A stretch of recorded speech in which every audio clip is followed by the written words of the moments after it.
Og så er det netop i disse minutter og timer, at Danmark er ved at stå op til en dag, hvor der vel nok skal bruges lidt ekstra kræfter omkring julebordet og også omkring juletræet. Men for 119.000 danskere, der er julen forbundet med ensomhed. Og mange af dem er ældre.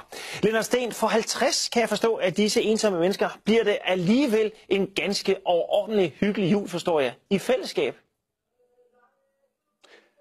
Det bliver en speciel middag juleaften. Her i Den Gyldne Okse i Vanløse er man ved at gøre klar i kulisserne fra 1947, original tapet, masser af gamle billeder, er man simpelthen ved at gøre klar til julefest. Her skal 50 ældre, gamle kan vi også sige, folk fra Vanløse omegn, de skal simpelthen til at holde juleaften sammen. Og det er I at komme op med det her initiativ. Hvorfor?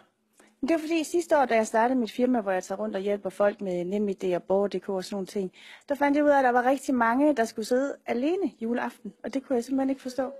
Men så kunne jeg ikke nå at lave en juleaften sidste år, så derfor så lovede jeg mig selv, at det ville jeg gøre i år. Og det gør så en lang række af folk i Vanløse har bidraget med alt muligt forskellige gaver og mad og så videre. Hvad kommer der til at ske for de der 50 ældre, der kommer? Jamen, vi starter jo her klokken 17.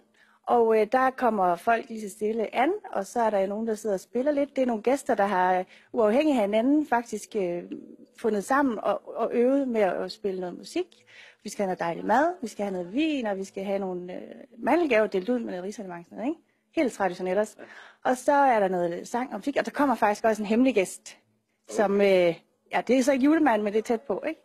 Og så ved jeg også, der er kommet et par afbud, så hvis man nu er i Vanløse omegn, og man er ældre, og man sidder lidt alene, så er der faktisk mulighed for 2, 3, måske 4 ekstra pladser, der er kommet. Men en del af dem, som deltager og som bidrager her, det er blandt andet dig, Camilla Johansen. Du lægger lokaler til og laver mad her. Hvorfor er du gået ind i det her? Jamen, det er jo fedt at kunne gøre en forskel og være med der, hvor det sker. Så det var helt oplagt, at det skulle være her, det skulle være. Hvor ellers? Og tømmermesteren og forskellige andre har bidraget. Hvorfor? Alle har været med, og alle har sagt ja med det samme.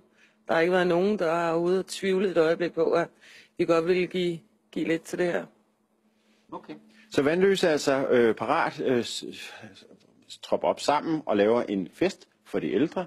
Og som sagt er der måske 2, 3, måske 4 billetter tilbage, så kan man jo kigge forbi. Ja, lød opfordring altså fra Lennart Steen, som dog skal videre selv.